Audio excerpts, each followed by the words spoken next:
కరీంనగర్ జిల్లాలో అమానవీయ ఘటన చోటు చేసుకుంది. ప్రేమించిన వ్యక్తి మోసం చేశాడని 7 రోజుల కన్న బిడ్డను 6 లక్షలకు అమ్మేసింది ఒక యువతి. ఇక ప్రస్తుతం అయితే ఈ ఘటన హైదరాబాద్లో చోటు చేసుకుంది. హైదరాబాద్ నగరానికి చెందిన ఒక యువతిని ప్రేమించి మోసం చేశాడు ఒక యువకుడు.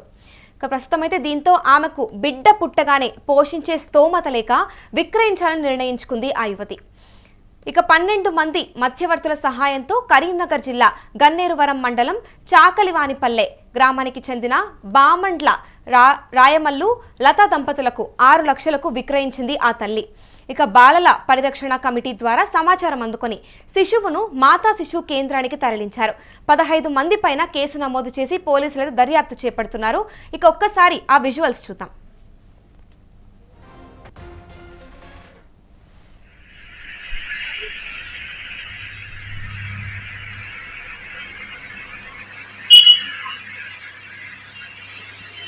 అక్కడే ఉన్న సీసీటీవీ ఫుటేజ్ ప్రకారం చూసినట్లయితే అక్కడ క్యాప్చర్ అయ్యి ఉంది ఆల్రెడీ సీసీటీవీ ఫుటేజ్లో.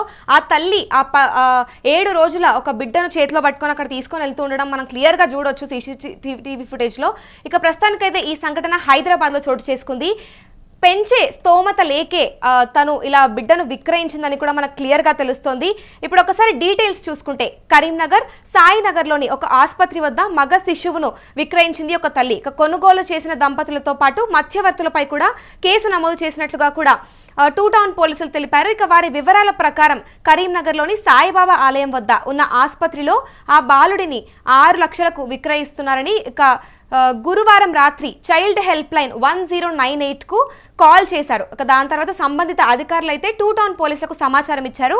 పోలీసులు శుక్రవారం బాలుడిని గుర్తించి శిశుగృహకు తరలించారు. ఇక బాలుడి తల్లి హైదరాబాద్కు చెందిన శీలం సాయిశ్రీ మధ్యవర్తుల ద్వారా కరీంనగర్ జిల్లా గన్నేరువరం మండలం చౌకలి వానిపలకి చెందిన బావండ్ల రాయమల్లు మరియు లతాకు 6 లక్షలకు విక్రయించింది ఆ బిడ్డను.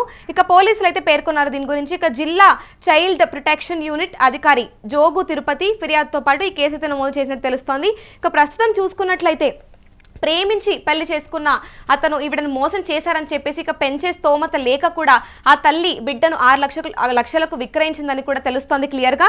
ఇక ప్రస్తుతం అయితే ఈ సంఘటనలు ఈ మధ్య మనం ఎక్కడ చూసుకున్నా కూడా ఇలా పుట్టిన శిశువులను, అది అమ్మాయి అయి ఉండొచ్చు అబ్బాయి ఉండొచ్చు, పుట్టిన శిశువులను మెయిన్ కారణాలు వచ్చేసి పేదరికం అయి ఉండొచ్చు, ఆర్థిక స్తోమత అంత కరెక్ట్గా లేకపోవడం అయి ఉండొచ్చు, అవగాహన లేకపోవడం వల్ల కూడా ఇలాంటి ఘటనలు అయితే చోటు చేసుకుంటూ ఉన్నాయి. కానీ ఈ ఘటన వల్ల ఇక్కడ మనం ఒకటి ఆలోచించాల్సిన విషయం ఏంటంటే ఈ అన్ని ఘటనలు ఏవైతే చోటు చేసుకుంటున్నాయో వీటి వల్ల మీకు ఏదన్నా ప్లస్ పాయింట్ అయి ఉండొచ్చు. కానీ పాప నోరు లేని పిల్లలైతే ఎటు పోవాలో తెలియక వాళ్ళు ఇలాంటి ఘటనలు చూసుకుంటారు. సో ఇటువంటివి కొంచెం ఆలోచించుకొని చేయాల్సి ఉంటుంది. ఇక మీదట మనమే దీనిపైన కొంచెం అవగాహన పెంచుకొని ఇటువంటివి చేసే ముందు కొంచెం ఆలోచించి ముందడుగు వేయాల్సిందైతే ఉంటుంది. ఇక ప్రస్తుతం అయితే పోలీసులు దీనిపైన కేసు నమోదు చేశారు, దర్యాప్తు కూడా చేపడుతున్నారు. ఇక తర్వాత చూడాల్సి ఉంది మళ్ళీ ఆ తల్లికి కొంచెం ఏమైనా కౌన్సిలింగ్ ఇప్పించి ఆ బిడ్డనైతే ఇప్పుడు ప్రస్తుతం సేఫ్గానే తరలించారు. ఇప్పుడు మరి దీనిపైన ఇంకా పోలీసులు ఎటువంటి స్పందన ఉందో చూడాల్సి ఉంది.